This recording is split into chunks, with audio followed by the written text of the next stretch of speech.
part of that spike was a false spike in the sense that they were double counting.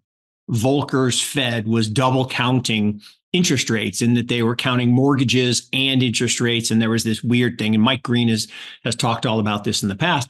So that was the big problem there. So I just don't see that happening. And all of this deflationary pressure that you talk about comes from technological evolution. And technology is not growing linear. Jameson, people say, well, if it's digital gold and it's better, I'm going to buy it because it's easy and I don't have to store it and I have to carry around these big gold bars with me. Okay, fine. But I agree that it's digital, it's scarce like gold. And I believe it's the monetary base for the future, right? Gold's been the monetary base for 5,000 years. And what I mean by that is all the central banks own gold, right? It sits at the base level, and then they create currency on top of that, right? Money is an asset that exists in the absence of a liability. That's been gold. I mean, sometimes it was silver and sometimes it was a few other things. But bottom line, there aren't that many things that exist in the absence of a liability. Currency, dollars, yen, euros, all are backed by debt. They have a liability, associated liability. So they're not money the way we think of money. So I think of the digital gold argument as the monetary piece. Like there's 12 trillion-ish of gold. I think it's actually a long time away. And the reason is as much as I believe in Bitcoin being better money, I actually don't think anytime soon the nation states are going to abdicate their right to control their particular money, right? And look, I don't know if you've ever had Murray Stahl on the podcast. You should have him on. And he makes us look bearish. Like, how is that even possible, right? But he makes us look bearish because I talk about this all the time. To me, Bitcoin displacing gold as the base layer of money, easy. $6 trillion market cap. That's like you can bank on that. That's totally easy. The next step, which is where the good money crowds out all the other money, and we start talking about, to your point, not Bitcoin in dollars or Bitcoin in yen or Bitcoin in euros, but euros in Bitcoin or dollars in Bitcoin, because it is the standard.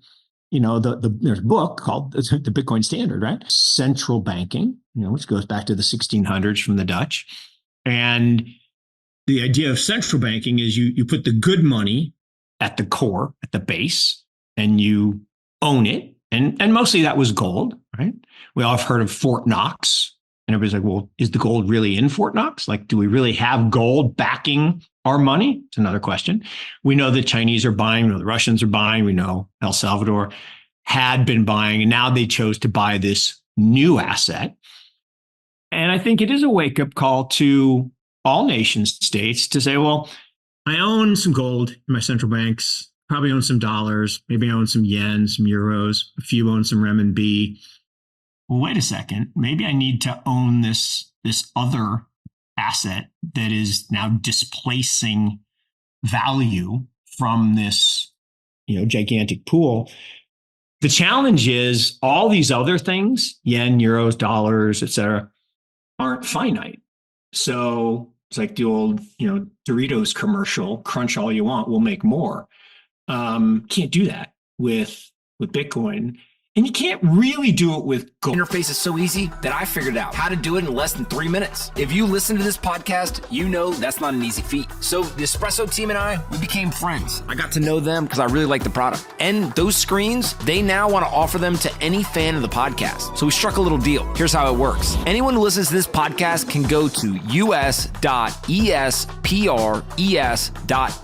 Or, that's too confusing, just go click the link in the description. If you go to Espresso's website, they've got a brand new offer there sitting for you. You get a little discount and you'll get a beautiful screen. Trust me, I use mine every day. You'll love the Espresso screen, and I think it'll make you more productive. Go check them out today by clicking on the link in the description. So again, a bunch of really important points here. So one is,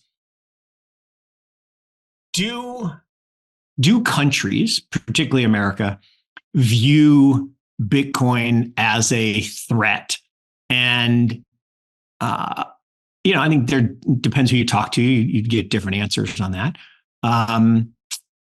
America has the most to lose. This goes back to, conversations you and I used to have at, 5-6 years ago, that innovation is why we're where we are and why we have this situation, which is, if you think about the wealthiest people in the world, the most powerful people in the world, what did they always default to? Gold. Maybe silver too, but gold.